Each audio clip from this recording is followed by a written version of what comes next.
Alors, notre petit voyage commence avec un retour dans le temps. Donc un petit flashback. On est en 2013-2014 à peu près. Je suis tout jeune développeur, 1 an d'XP, c'est vraiment jeune. Et dans ma boîte, je travaille sur une application mobile grand public. Donc c'est pas une application interne, c'est une qui est sur le Play Store, ouais, développeur Android. Et on se dit, enfin moi je me dis rien du tout, la boîte se dit, cette app, on va la trasher et on va la refaire. Enfin, c'est même plus un refacto, c'est vraiment on va juste la refaire. Parce que elle commence à dater, elle est lente, on n'arrive plus à intégrer de nouvelles features dessus. Et donc l'idéal ce serait qu'on reparte de zéro. Moi je suis content, c'est toujours mieux de repartir de zéro, surtout quand on a 1 an d'XP. Et du coup, les réunions commencent, réunions d'architecture, etc. Il y a le lead architecte de la boîte qui démarre son plan pour la réécrire. Et au milieu de la réunion, il me regarde et il me dit du coup, il faudra faire du code solide. Du coup, Benjamin Sedoc, merci, il est aussi grâce à toi, si jamais tu me regardes sur YouTube. Et donc du coup, il faudra faire du code solide. Moi, 1 an d'XP, je sors d'école, on me dit solide, je me dis c'est original comme terme pour dire du code robuste. Enfin, c'est ok.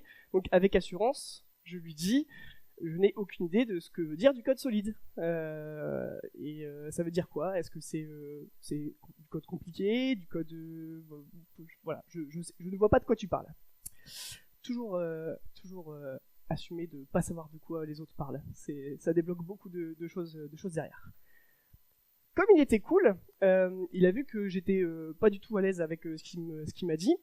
Il a pris le temps de m'expliquer qu'il n'y avait pas de E à Solid et qu'en fait, Solid c'était une méthodologie de développement. C'était pour ceux qui ont suivi la keynote, c'est un framework qu'on rajoute sur un truc compliqué. Donc c'est une méthodologie de développement qu'on applique notamment à la programmation orientée objet. Et c'est une méthodologie du coup que j'ai dû appliquer de fond en comble sur cette application et qui m'a un peu suivi depuis. Ce qui m'a tellement marqué que du coup 8 ans plus tard j'en suis là à en parler devant vous. Donc bienvenue et bonjour à tous. Moi c'est je vais me mettre là, Quentin. Je suis directeur technique dans une agence qui fait des applications mobiles et web et qui s'appelle La Mobilerie. On est spécialisé là-dedans. D'ailleurs, on a un stand si jamais vous voulez venir discuter sur ce qu'on fait. Je comptais pas en parler 45 minutes ici. Comme on est jeudi, c'est la confession. J'aime beaucoup les emojis, les bitmojis, et un autre truc important, c'est que je porte tout le temps une casquette. Je sais que ça n'a rien à voir avec la conférence, mais je tenais à en parler. C'est quelque chose qui me tient beaucoup à cœur.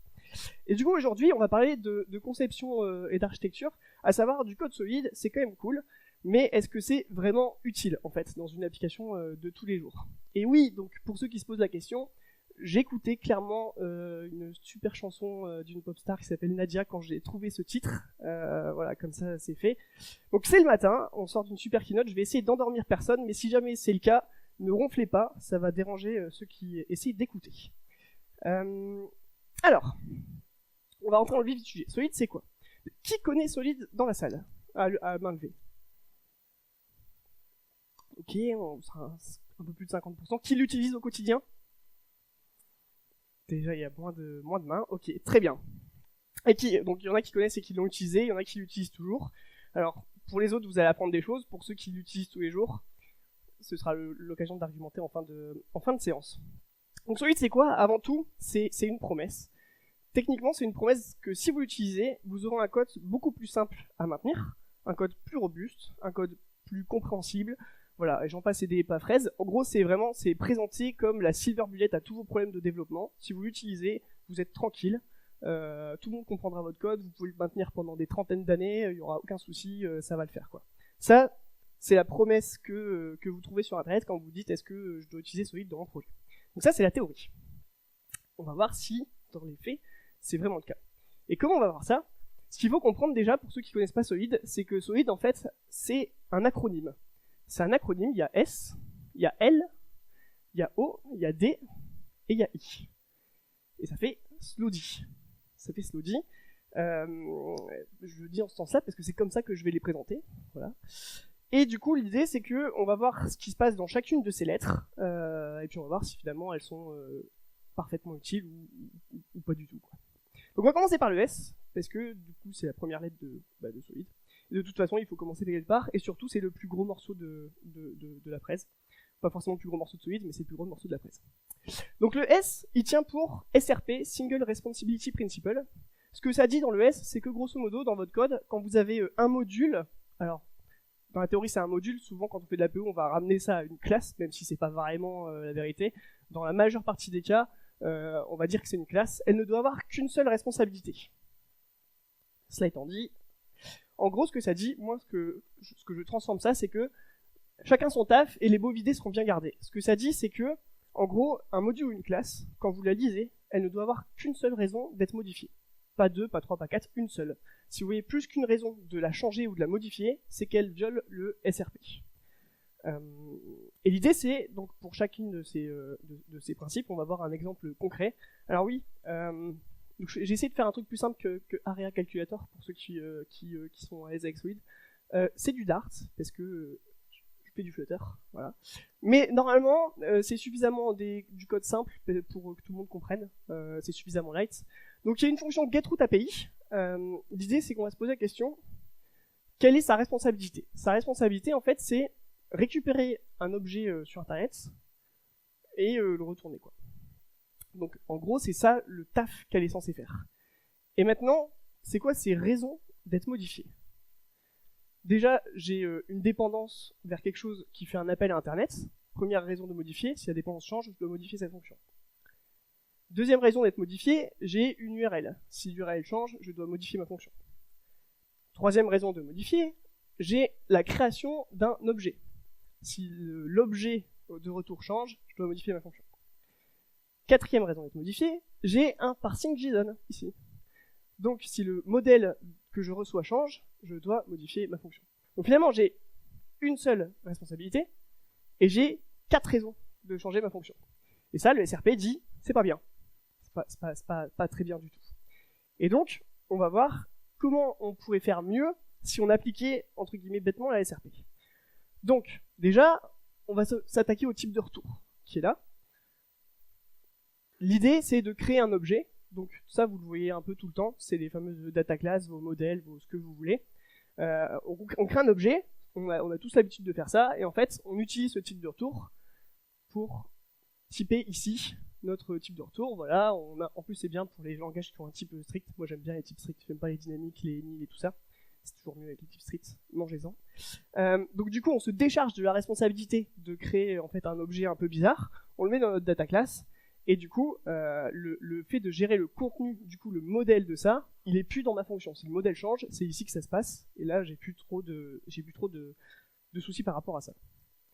Le retour de notre fonction, il reste à quoi? Il reste une dépendance en jaune, il reste la dépendance, il reste la config, et il reste le parsing JSON. Donc, on va s'attaquer au parsing. Le parsing, on extrait la logique de parsing dans une classe à part. Donc si vous faites un peu de développement, ce qui doit être le cas, ça s'appelle un parseur. Vous en avez probablement souvent déjà utilisé un, voire développé un. L'idée, c'est que ça va juste prendre en paramètre du coup un input qui peut être du JSON, une map, etc. Et son job, ça va être de créer justement cette fameuse classe. Il prend en paramètre quelque chose qui n'est pas une entité et il renvoie une entité. Donc on décale ça dans un parseur et bim, notre méthode, elle ressemble maintenant à ça. Ça commence à avoir vraiment un truc, une certaine tête. On n'a plus la responsabilité de créer l'objet, on n'a plus la responsabilité de gérer quel objet est créé. Ça, c'est vraiment cool. Il nous reste la dépendance à la librairie et la configuration. Cette dépendance. Et ben du coup, on va s'attaquer à la dépendance. La dépendance, du coup, qu'est-ce qu'on va faire? Une classe qui va gérer ça. Donc, on va faire une classe qu'on va appeler Rick and Morty Fetcher. Ça va être, je vais me mettre là, je vais essayer de plus trop bouger. Donc sa responsabilité à elle, ça va être de du coup gérer l'appel API et de retourner la donnée, le map de string dynamique. Donc juste de gérer ça. Et du coup, si on doit changer le fait de faire un appel API ou de changer la façon dont on appelle API, en fait, ça va être géré en Fetcher. Et quand on va utiliser ça dans notre classe, hop, c'est nickel. On n'a plus le fait de savoir qu'on fait un appel HTTP. Nous, tout ce qu'on sait, c'est qu'on appelle quelque chose et que derrière, on parse quelque chose. Et là, tout va bien dans le meilleur des mondes. Il n'y a plus de violation de SRP dans notre getRouteAPI. Et là, on est content. Tout se passe bien, c'est de la balle. c'est jackpot, plus de configuration à gérer, plus de dépendances de librairie. 2 problèmes d'un coup résolus. Ça c'est cool.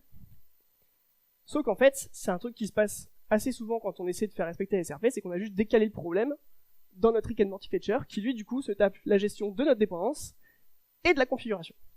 Donc du coup, c'est là où il faut être vraiment très rigoureux avec la SRP, c'est qu'en gros, on a l'impression qu'on le résout en décalant des problèmes dans d'autres petits problèmes, mais en fait, on peut aller très très loin sur les petits cailloux. Et donc dans notre Fetcher, finalement, il faudrait qu'on gère aussi le fait qu'il y ait une configuration. Et donc on va créer une classe Rick and Morty Configuration, qui va gérer le fait qu'il y ait une API, et donc sa responsabilité, c'est de gérer l'API. Lui, sa responsabilité, c'est de faire un appel HTTP. Et hop, là, on a vraiment fini. On a tout découpé. On a notre SRP qui est résolu d'un côté, et notre SRP qui est résolu ici. Tout le monde est content, c'est de la balle. Du coup, qu'est-ce qui se passe?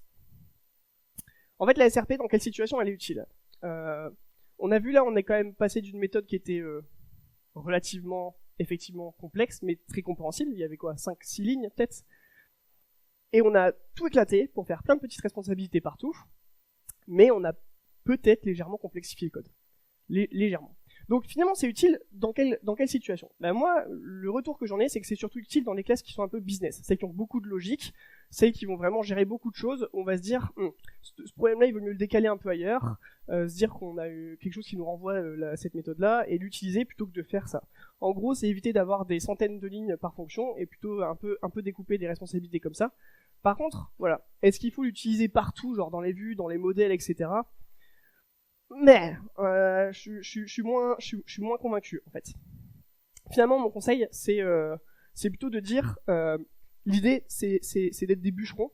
Vous avez un gros tronc, vous le coupez en petits troncs pour pouvoir le mettre dans la cheminée. C'est pas de faire des sashimi en fait, parce que derrière, si vous faites des sashimi, bah, vous vous retrouvez avec un code qui est vraiment très fin. Tout est découpé. Mais en fait, là, on est passé de une méthode, une classe à quasiment 5 ou 6. Juste pour gérer un appel HTTP. Voilà, quand vous arrivez sur le projet et qu'il faut commencer à remonter, c'est pas forcément l'idéal. Donc la SRP est utile là où c'est très complexe, là où c'est vraiment des méthodes simples ou juste des data classes, etc. Mon conseil, c'est de vous emmerder pas trop avec quoi. Donc la conclusion, c'est par exemple, c'est très bien les contrôleurs. Les contrôleurs, ça gère des actions business, ça gère des modifications qui sont un peu compliquées. Voilà, la SRP là, elle a de l'utilité, elle a vraiment un sens. Dans le reste des actions, bon, c'est discutable. Voilà pour le S de Solid. On va passer au L. Le L qui tient pour le Liskov Substitution Principle.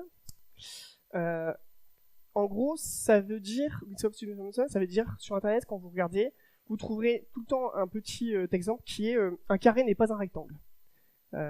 Donc quand on fait une vraie application qui tourne sur soit un navigateur, soit une app mobile, on est très content de savoir que le principe de Liskov, c'est un carré n'est pas un rectangle. C'est très cool, mais c'est pas du tout parlant. Alors grosso modo, ce que ça dit, ça nous dit, à chaque fois je me décale du mauvais côté, voilà ce que ça nous dit. Ça nous dit que on peut remplacer A par B si B hérite de A, sans impact sur le fonctionnement. Donc pourquoi un carré ne peut pas être un rectangle?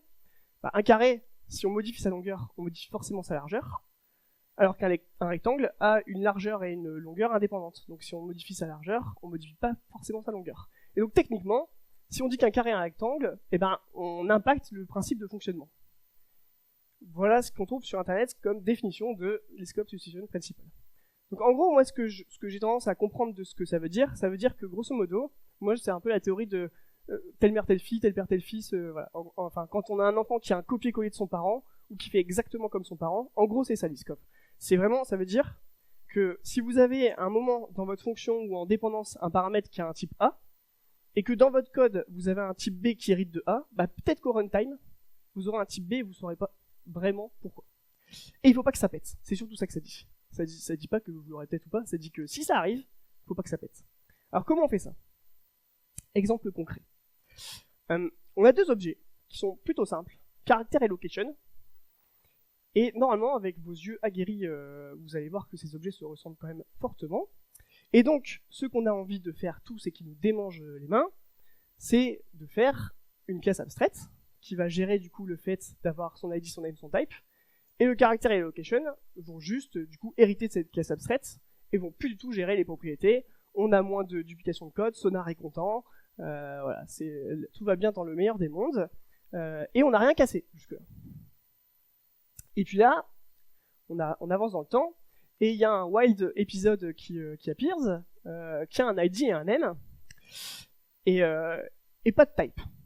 Les autres avaient un type. Lui, il arrive, et il a pas de type. Et en fait, ça fait un peu yesh, parce que tout le reste est pareil. Alors, en plus, là, bon, il n'y a pas forcément une place énorme, j'ai mis 2 propriétés. Il pourrait y en avoir 15 identiques et une pas pareille. Ou même 30 identiques et une pas pareille. Imaginez ça. Donc là, ce qu'on se dit, c'est... En vrai, ma classe abstraite, elle gère quand même la moitié des trucs. Pour le cas du type, ce que je fais, c'est que tantôt je peux l'implémenter, tantôt je peux pas l'implémenter. Et du coup, ça me permet de gérer l'ID, le name, et potentiellement les 13 autres propriétés dans cette classe-là. Et moi, du coup, j'ai pu aller gérer dans mes petites classes et à faire plein de copier-coller, etc., etc. Donc je fais ça. Je modifie un peu mes classes caractère et location pour dire, elles ont un type. Voilà. Et pour ma classe épisode, j'ai juste à dire que lui, quand il y a un type, il n'y a pas de type. Voilà. Alors, encore une fois, on rigole. Là, il y a 2 propriétés. S'il y en avait 18, et une pas pareille, ce truc-là, moi, je l'ai déjà vu. Je l'ai même déjà fait des dizaines de fois. Et ça, en fait, ça marche bien. Si même un getter, hein, vous avez des fois, vous overridez un getter pour ceux qui font du Java, et vous mettez rien dans le getter, ou throw, ou return null, ou j'en sais rien, voilà. Et donc, ce qui se passe, c'est que on creuse un petit peu dans notre code, et on se rend compte qu'à un moment, on a une classe qui fait des statistiques, qui prend une liste de Rick and Morty items, et qui fait une statistique sur le type. Rien d'incroyable jusque-là. Et donc, du coup, de temps en temps, on a des locations, de temps en temps, on a des épisodes, de temps en temps, on a des caractères. Et en fait, le truc, c'est que, si on se souvient bien, mon épisode, moi, sur type, il fait un petit throw. Et donc, chier, quoi. Là, il se passe un truc pas bien. Et en plus, il se passe un truc pas bien. Il se passe un truc pas bien au runtime. Même pas à la compilation. Je vois rien à la compilation. Hein. C'est au runtime que ça pète. Et donc, si ça pète quand je mets en prod à 14h, après un bon repas, ça va. En vrai. Si ça pète parce que c'est une classe de statistiques qui s'amuse à faire des calculs à 2h du matin, moi j'arrive comme ça après, le lundi, et que je vois que j'ai craché le serveur, et qu'il n'y a plus rien qui marche, et que j'ai pas de stats, et que du coup mon boss il est pas content parce qu'il a pas les stats de clics sur la newsletter. Donc ça, c'est l'exemple classique d'une violation du principe de substitution de Liskov, c'est-à-dire qu'on a une classe qui hérite, mais en fait on a breaké le fonctionnement logique du code. Techniquement, ça marche ce que je fais, techniquement ça ne me pose pas de problème, mais le fonctionnement logique est cassé. Et donc Liskov, il est pas content quand on fait ça. Du coup, ce qui est proposé comme solution, c'est de décomposer. On va virer le type de item, et en fait on va créer une classe Rick and Morty type item, qui elle va gérer le type, et va étendre de ça. Ce qui fait que du coup, là, mes caractères et location, ils ont un type, mon épisode il a un type, il a pas de type, et derrière, dans mes stats, du coup je dis que j'ai besoin de ceux qui ont un type. Et donc je peux très bien avoir au runtime des caractères, des locations, ça ne casse pas, c'est ça le principe de substitution. Donc ça, je sais pas ce que je vais avoir, mais ça va marcher. Et pour autant, du coup, quand je peux pas lui filer un truc qui n'a pas de type. C'est ça que ça dit. Au runtime, du coup, je ne casse pas le fonctionnement logique du code. Pourtant, je ne sais pas ce que j'ai. Pourtant, je ne sais pas ce que j'ai à l'avance. Je pense qu'il y a un petit blanc. Alors finalement, on se dit quoi? C'est utile dans quelle situation le Liskov? C'est utile quand vous implémentez à un moment votre classe, votre méthode, vous faites un override sur une interface, sur une classe abstraite, et vous vous dites, tiens, cette méthode-là, je vais pas l'implémenter. Là, du coup, dites-vous, vous êtes en train de péter un truc Liskov. Et encore une fois, ça vous dira rien à la compile. Ça va probablement vous péter à la tronche au runtime. Quand? C'est ça la question, quoi. Donc on m'entend toujours la cap? Ouais, c'est bon. Donc en fait, quand vous changez des comportements comme ça, en faisant des overrides et des throws ou des return null là où il n'est pas censé avoir des nuls. Alors dans les langages entre guillemets fortement typés, souvent ça pose problème. Dans les langages qui acceptent un peu tout et n'importe quoi, ça peut foutre un peu le bras, quoi. C'est un peu le même principe que j'ai mis un truc parce que ça me fait penser un peu à Dr House dans le premier épisode. Il dit quand on fait des menaces, faut aller jusqu'au bout pour être crédible. Et quand vous implémentez une interface ou quand vous faites un héritage, faut tout implémenter pour que ça pète pas au runtime. Faut retenir ça, quoi. Est-ce qu'il y en a qui ont fait de l'Android un peu dans leur vie ici? Ouais. Alors, pour ceux qui en ont pas fait, pour ceux qui en ont fait, il y a une classe qu'on utilise souvent qui s'appelle un text watcher, qui permet du coup d'écouter ce qu'on écrit dans un champ de texte. Et il y a 3 méthodes qui sont implémentées. Avant que j'écrive, pendant que j'écris et après que j'écris. 100% du temps, les deux avant et pendant, on les touche pas, quoi. Genre, limite, on met un throw dedans. Et ben, on a de la chance que Android soit intelligent et nous le fasse pas. Parce que potentiellement, du coup, s'il les appelle au runtime, donc ça, c'est pas bien. TextWatcher, c'est pas bien. Et donc, typiquement, dans quel cas Liskov est très utile? C'est très utile si à un moment dans votre code, vous avez un pattern factory. C'est-à-dire que vous avez une fonction qui va générer des classes et vous savez pas, qui va générer des objets et vous savez pas forcément le type final de l'objet. Vous savez que ça va être un type qui ressemble à A, et potentiellement au runtime vous aurez du B, du C, du D, du E, du F. Et du coup, bah, si vous avez un pattern factory qui traîne quelque part, ayez Liskov en tête. Pour tout le reste, voilà, dites-vous que si vous faites un override, s'il n'y a pas de throw dedans, en gros vous respecterez le truc, quoi. On arrive du coup au O. On est à peu près à la moitié de notre solide. Le O qui dit Open Close Principle, qui nous dit grosso modo, tout est fermé à la modification directe, mais ouvert à l'extension. J'adore Solid parce que vraiment, à chaque fois, c'est carrément clair ce que c'est censé faire. Franchement, c'est limpide. Donc, en gros, moi je dis, touche pas à ça petit, voilà. Alors pour ceux qui n'ont pas la référence, vous irez chercher. Je veux pas dire de gros mots parce que sinon on se fait striker sur YouTube. Et du coup, voilà, faut faire gaffe maintenant. 2023 est une année charnelle. Donc, en gros, ce que ça dit, il est interdit de modifier ou d'override une fonction qui est finalisée. En gros, la théorie, c'est celle-là. Le vrai cas, pour respecter l'Open Close Principle, dites-vous que tout code qui marche, que vous avez fini d'écrire, c'est comme si vous le mettiez dans une librairie ailleurs, quelque part, dans le cloud, et que vous ne pouviez plus y toucher. En gros, c'est ça. C'est une fonction qui marche et qui finit d'être implémentée, plus jamais vous y touchez de votre vie. C'est ça que ça dit, Open Close Principle. Et on va voir pourquoi. Si on reprend notre Rick and Morty item, et on se dit, ah, c'est cool les Rick and Morty item, moi je veux l'afficher dans ma console, parce que j'aime bien afficher des caractères sur un écran. J'aime bien faire des références. Donc pour faire ça, du coup, ce que je vais faire, c'est que je vais créer une classe item printer. Donc vous voyez à peu près tous, voilà, on fait un printer qui va prendre en paramètre un Rick and Morty item, et du coup, en fonction du type que je vais lui donner, bah, je vais écrire un truc différent. Je vais dire, bah là, je suis un caractère, là, je suis une location, là, je suis un épisode. Et en fait, bah, le fait de faire ça viole l'Open Close Principle. Et pourquoi ça viole l'Open Close Principle? C'est parce que du coup, si je rajoute un nouveau type de Rick and Morty item, j'en sais rien, caractère, location, épisode, j'en sais un season, bah en fait, je dois modifier mon code item printer. Or, ce code, il est fini, donc j'ai pas le droit de le modifier. Et ce que nous dit Open Close Principle, c'est que si je dois le modifier, c'est vraiment pas cool. On doit pas le toucher. On doit pas le toucher, pourquoi? Parce que ça part du principe qu'on est tous des moufles, et que si on touche un code qui marche, on va le péter. En gros, c'est ça. Donc on touche pas un code qui marche. Comment on fait ça? Parce que finalement, moi, je veux vraiment la rajouter, ma classe season. Donc, comment j'aurais pu gérer le fait de pas toucher un code qui marche, tout en rajoutant quelque chose dans le temps? Eh ben, ce qu'on va faire, ce qui est possible de faire, une des solutions, parce qu'à chaque fois il y a plein de solutions, hein, je vous en présente une, mais à chaque fois il y a plusieurs façons de faire. Ce qui est possible de faire, par exemple, c'est de mettre une méthode abstraite qui va permettre à un item de se décrire. On va demander du coup à l'item de dire, bah décris-toi. Comme ça, si j'en rajoute en runtime, ce que je peux faire, c'est que par exemple, si j'ai mon caractère, je vais mettre du coup ce describe, je suis un caractère. Pour location, etc., c'est pareil, vous voyez le principe. Et en fait, mon printer, ce qu'il fait, c'est que juste il appelle ce item.describe myself. Et du coup, je peux rajouter autant de Rick and Morty items que je veux de toute ma vie pendant 30 ans. De toute façon, comme je vais devoir implémenter cette méthode, ça marchera.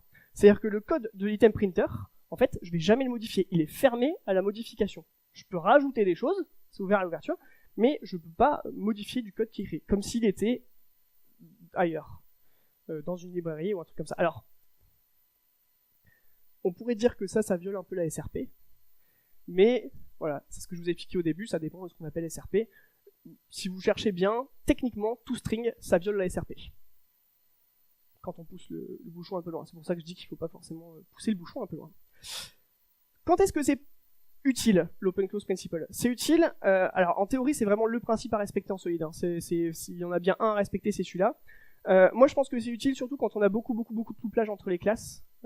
quand ça commence à beaucoup, quand vous avez une dépendance vers une dépendance, vers une dépendance, vers un truc, et que en fait vous vous dites, si je touche à ça, je vais devoir toucher à ça, et donc je vais devoir toucher à ça, et donc et ben, là du coup, dites-vous qu'il y a peut-être un délire avec l'Open Close Principle, et qu'il faut peut-être mettre des finals partout dans votre code pour être sûr que cette méthode-là, en fait, elle marche. Vous êtes content. Vous avez mis un commentaire, ne surtout pas toucher à ça, même moi j'ai oublié comment ça marche, voilà, si vous touchez à ça, vous avez cassé un truc. Bah là en fait, Open Close Principle. Vous mettez un mot-clé il y a plein de mots-clés, hein. Dans tous les langages, il y a un mot-clé qui vous permet de dire, si tu touches à cette fonction, tu te prends soit un warning, soit une erreur à la compile. Utilisez ce mot-clé, fermez vos classes, mettez dans une librairie, je ne sais pas, essayez de respecter ça. Faites-le pas encore une fois pour toutes les classes, pour toutes les vues, pour toutes les méthodes, ça n'a aucun intérêt. Faites-le sur les classes vraiment critiques auxquelles vous n'avez plus envie qu'on touche, quoi. Ça, c'est important. Typiquement, les modèles de données ou les choses comme ça, moi c'est souvent les modèles de données, le nombre de fois où j'ai eu un crash parce qu'il y a quelqu'un qui a rajouté une propriété ou qui s'est dit « Ah mais celle-là je l'ai pas dans ma base de données, alors je vais mettre un nullable et hop, et mon parseur qui marche plus, des choses comme ça ». Moi mes modèles de données, tous les mots-clés, tous les propriétés sont finales, on peut plus y toucher, voilà, même si t'hérites, même si t'as ton caractère et t'as pas de type, et bah tu mets un type, quitte à ce qu'il soit une chaîne vide, je m'en fous, mais sinon tu vas tout casser le reste. Donc c'est final, c'est close. Ça évite des petits problèmes en runtime. Et du coup, on va passer au D. Donc, j'avais bien dit que c'était slow D. Donc, il reste le D et le I. Le D, en fait, pourquoi je fais le D avant le I? Parce que le D parle de dépendre des interfaces et le I parle de comment on découpe les interfaces. Du coup, je trouvais ça quand même plus intelligent de parler du pourquoi avant de comment. Donc, le D dit, grosso modo, il faut dépendre des abstractions et pas des implémentations. Encore une fois, c'est limpide. Donc, si on convertit ça avec un truc qu'on connaît tous, c'est comme si on disait t'as pas besoin de café, t'as besoin de caféine. Alors, le goût change. Donc, ce qu'on va plutôt dire, c'est ton métabolisme n'a pas besoin de café, il a besoin de caféine. Si tu bois du thé, c'est pareil. T'as la même molécule, tu seras en forme, potentiellement un petit peu énervé, mais tu ne dois pas dépendre de l'implémentation, à savoir du café ou du thé. Ton métabolisme dépend de son interface, à savoir la caféine, la théine. C'est la même, hein. C'est exactement la même chose avec deux noms différents. Alors, comment ça se précise? Je reprends mon petit feature de tout à l'heure, où j'ai mon Dio et ma config qui sont là. Qu'est-ce qui se passe si demain ma librairie d'IO, elle est dépréciée parce que le mec il a plus envie de la maintenir, ou qu'elle a une faille de sécurité et que le projet est abandonné, ou des choses comme ça, ou que pour une raison X ou Y, elle n'est pas compatible avec la mise à jour du software, je dois la changer. Et qu'est-ce qui se passe si demain, j'ai une configuration qui change? Genre, à tout hasard, je dois avoir une configuration de dev, une configuration de pré-prod et une configuration de prod. En fait, ici, je ne peux pas le faire. Je dois modifier mon code, parce que je dépends directement de l'implémentation. Et donc, comment est-ce que l'inversion de dépendance fonctionne? En gros, ce qu'on va faire, c'est qu'on va créer une sorte d'interface, de surcouche, voilà, d'abstraction, qui va décrire en fait ce dont on a besoin, et qu'au lieu d'utiliser directement l'implémentation, on va dépendre de cette interface, et on va utiliser ce qu'elle nous fournit. C'est comme un contrat que vous respectez. Vous dépendez de cette interface, vous la demandez à votre constructeur, vous l'injectez avec je ne sais quoi, et en fait, plutôt que d'utiliser directement l'implémentation, ici j'avais un DIO, ici j'avais une config en dur, en fait, je fais confiance à ce manager pour me filer les informations dont j'ai besoin. C'est ça que dit l'inversion de dépendance, qui est d'ailleurs souvent confondue avec l'injection de dépendance. Donc comment ça marche? Derrière, en fait, j'ai juste à créer une classe qui étend cette interface, qui va respecter ce contrat. Je dis que voilà, quand j'ai mon API, du coup je fournis ça, et quand j'ai du coup ma data, je fais mon truc avec mon DIO qui fait le get URL, etc. On retrouve d'ailleurs une petite notion de listcov, où si j'étends de mon truc et que je respecte pas le contrat, bim, au runtime. Voilà. Donc l'inversion de dépendance, c'est ça, ni plus ni moins, c'est juste je respecte le contrat, et tout se passe bien. Et du coup, quand je crée mon fetcher, bah, je lui passe cette dépendance, et puis lui, il l'utilise tel quel, et tout le monde est content. Donc finalement, c'est utile dans quel cas? C'était rapide l'inversion de dépendance, hein. Il n'y a vraiment pas grand chose à comprendre, c'est vraiment très très bateau. Vous avez un objet, vous faites une interface, et vous utilisez l'objet, vous utilisez l'interface. En gros, c'est ça. En fait, c'est utile dans quoi? Quand vous avez beaucoup de classes business qui dépendent de beaucoup d'autres classes business, il peut y avoir une utilité. Ça vous évite un refacto compliqué, où il faut aller chercher dans toutes les classes pour modifier le nom de la fonction, ça peut être sympa. Quand vous avez beaucoup de dépendances, c'est très couplé avec le fait que dans la vraie vie, c'est mieux d'utiliser la composition que l'héritage. Voilà, c'est une valeur forte que je défends. Évitez de faire des héritages dans tous les sens, faites de la composition, ça marche mieux, ça vous évite beaucoup de refacto, même si ça reste très discutable. C'est très souvent confondu avec l'injection de dépendance. Je ne sais pas si tout le monde voit ce que c'est l'injection de dépendance, mais grosso modo, ça évite du coup de faire ces petits new à la main. C'est confondu parce que grosso modo, à chaque fois qu'on fait de l'inversion de dépendance, maintenant on fait de l'injection de dépendance. En gros, voilà pourquoi c'est confondu, c'est que c'est pas obligatoire, mais souvent l'un vient avec l'autre, quoi. Par contre, ça représente vraiment une grosse charge cognitive de faire de l'inversion de dépendance. Faut voir ça un peu comme les Panama Papers. À chaque fois que vous essayez de faire quelque chose, il y a une société offshore entre deux qui vous donne juste ah moi on m'a dit de faire ça. Voilà. Qui l'a fait, je sais pas. Moi on m'a juste dit de le faire. Donc en fait, quand vous avez un bug et que vous avez mis de l'inversion de dépendance partout, à chaque fois le bug, c'est l'interface qui l'a fait. Quelle implémentation? Mais celle que tu as eu au runtime. Voilà. Donc il faut faire un petit peu attention quand même. Alors là où c'est typiquement intéressant d'utiliser ce genre de choses, si vous avez des repositories ou des choses comme ça, genre là où vous allez chercher votre donnée, typiquement dans des bases de données, dans des API, etc., ou potentiellement vous avez une forte probabilité que ça change dans le temps. Typiquement, vous avez une super application qui tourne, j'en sais rien, avec Firebase ou quelque chose comme ça, et puis vous commencez à avoir des milliers, des millions d'utilisateurs, ça commence à vous coûter très très cher, et vous vous dites, je vais mettre mes données ailleurs, sur un autre cloud, Azure, j'en sais rien, whatever. Et en fait, si vous avez directement utilisé votre repository, votre base de données dans le code, et que vous n'avez pas fait une interface, à chaque fois que vous l'avez utilisé dans votre code, vous allez devoir le modifier, à tous les endroits. Alors que si vous dépendez d'une sorte de classe abstraite qui va faire le pont entre les deux, vous avez juste un seul endroit à le remplacer, c'est là où vous avez fait votre classe abstraite. Il y a quand même un vrai côté cool, ça c'est du vécu. Typiquement le changement d'API, c'est l'équipe backend qui se réveille un matin. Oui, je fais du front pour ceux qui se rappellent. L'équipe backend qui se réveille un matin et qui dit on t'a fait une V2. Ah et tous les modèles changent. Voilà. Donc ça simplifie grandement la vie. Et finalement, on arrive au I. J'espère que j'ai pas encore entendu tout. Le I c'est Interface Segregation Principle, qui dit que faire plein d'interfaces spécifiques, c'est beaucoup mieux que de faire une interface générique. Grosso modo, ça dit, plus tu découpes ton code, moins tu risques de foutre le bordel. En gros, c'est ça. Alors, on va me dire, ouais, mais c'est un peu le principe de la SRP. Alors, oui et non. Le SRP nous dit un module, une responsabilité. Ce que nous dit le I, c'est que pour faire ce module, tu vas dépendre de plein de choses. On se souvient de la première fonction que j'ai découpée, on dépend du coup d'un fetcher, d'un parseur, d'un modèle, etc. Ce que ça nous dit, c'est que plutôt que de faire une seule classe qui va gérer tous ces trucs-là, en fait, on fait plein de petites et tu dépends de plein de petites. Chaque acteur sera une interface spécifique. C'est ça que nous dit le principe de ségrégation d'interface. Donc ça nous dit, grosso modo, j'ai mon fetcher, je dépends d'un manager, et ce manager, il va gérer quoi? Si on regarde un petit peu, en fait, il gère l'API et le fait de faire la requête HTTP. Donc, admettons que je veux en faire un autre qui utilise pas d'IO, qui utilise un autre framework, genre HTTP ou je sais pas. Mais en fait, je vais le coder et je vais me rendre compte que API, en fait, ne change pas du tout. C'est exactement la même chose. Et donc, en fait, pour plein de managers différents, mon API est tout le temps la même. Ce qui veut dire que là, j'ai un petit problème parce que j'ai mal découpé mon interface. J'utilise deux choses dans mon interface, or il y en a ces deux choses qui sont décorrélées. Et donc ça, c'est pas cool, ça viole le principe d'interface de ségrégation. Et donc, comment on peut faire ça? En fait, on va faire deux interfaces. On va en faire une pour gérer la config, l'API. On va faire une, punaise, à chaque fois je suis au mauvais endroit. Une pour gérer du coup le client HTTP. J'aurais pu garder le même nom, mais bon, c'est pour vraiment montrer que c'est deux choses différentes.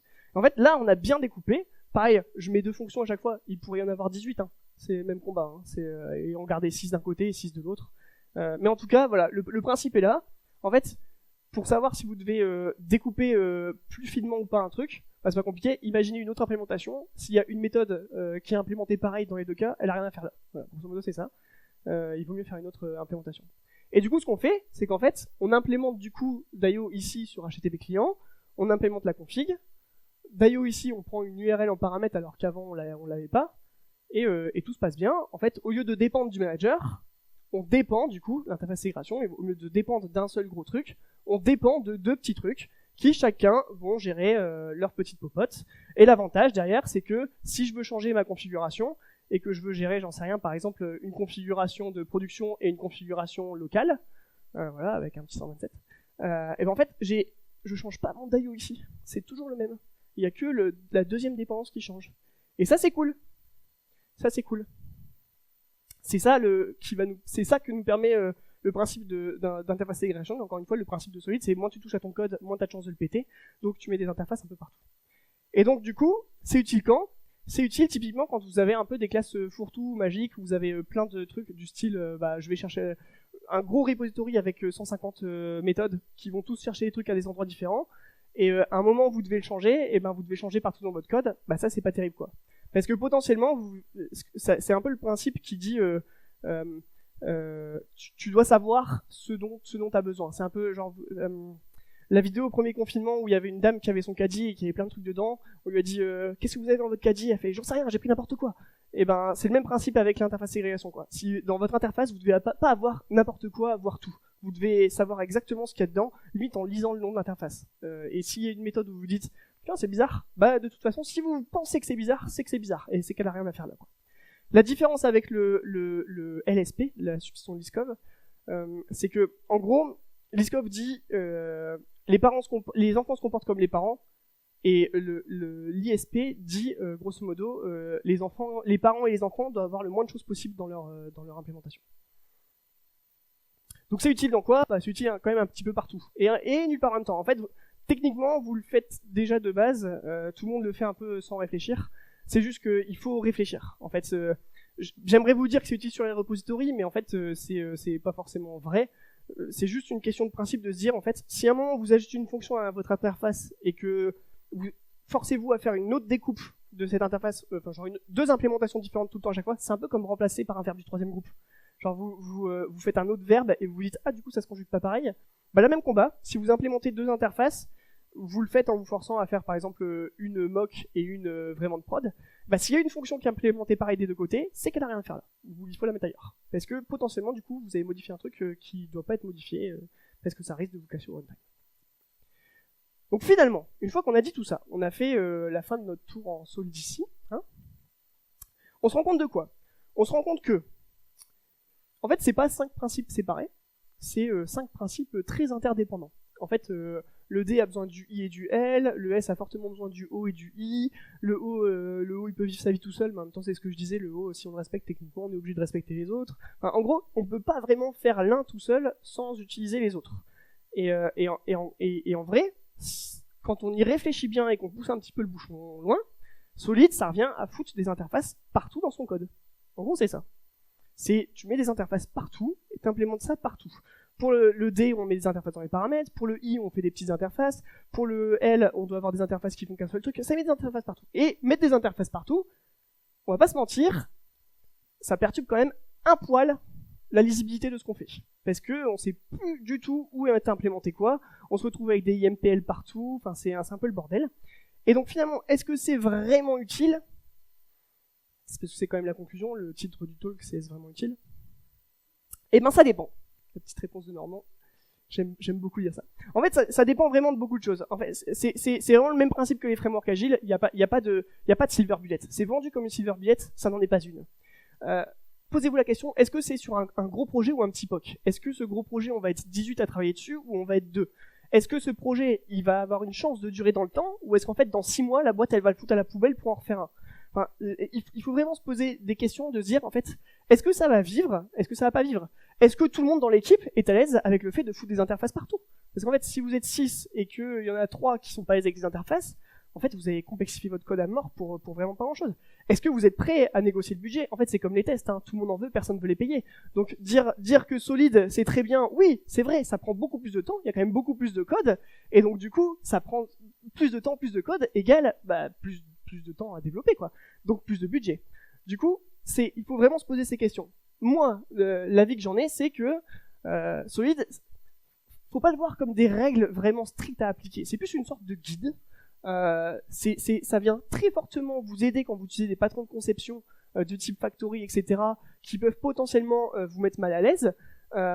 Et surtout, c'est pas magique. Il y a vraiment un coût. C'est un truc. Il vaut mieux le prendre comme une sorte de buffet froid, dans lequel vous allez ou chaud d'ailleurs, dans lequel vous allez vous servir. Vous prenez un petit peu de ci, un petit peu de ça. Ça vous aimez pas, vous en prenez pas, etc., etc. Quoi. Prenez ce qu'il y a de bien sur votre projet. Si vous avez envie de mettre un peu de RCRP par là, faites-le. Un peu de L, faites-le. Prenez ce qu'il y a de bien dans votre projet, et en fait, ça vous aidera. Ne l'appliquez pas bêtement parce qu'il y a une autre compagnie ou une autre société qui vous a dit, nous on a mis Solid et ça marche très bien, quoi. Déjà, c'est pas vrai. Et donc, est-ce que moi, en vrai, je l'applique tout le temps? Certainement pas. Pas du tout. Est-ce que je l'applique rigoureusement? Encore moins. À chaque fois, je prends des petites parties. Il y a des trucs que j'aime beaucoup, il y a des trucs que j'aime beaucoup moins. Genre la SRP, c'est quand même sympa, mais ça fait beaucoup de code, quoi. Vraiment, même principe que les frameworks agiles. Si vous faites de la cleanarchy, ça peut vous aider à comprendre comment ça marche, parce que du coup, il y a cette belle découpe en oignon, mettre des interfaces partout, souvent ça aide à comprendre cette découpe. Dites-vous bien que c'est vraiment exactement le même principe que n'importe quelle solution que vous voyez sur Internet. À chaque fois, on vous promet monts et merveilles sur le fait que ça va résoudre tous vos problèmes, que votre équipe, elle va être heureuse, que votre logiciel, dans 30 ans, vous allez pouvoir toujours rajouter du code sans jamais vous poser de questions. C'est faux. C'est faux.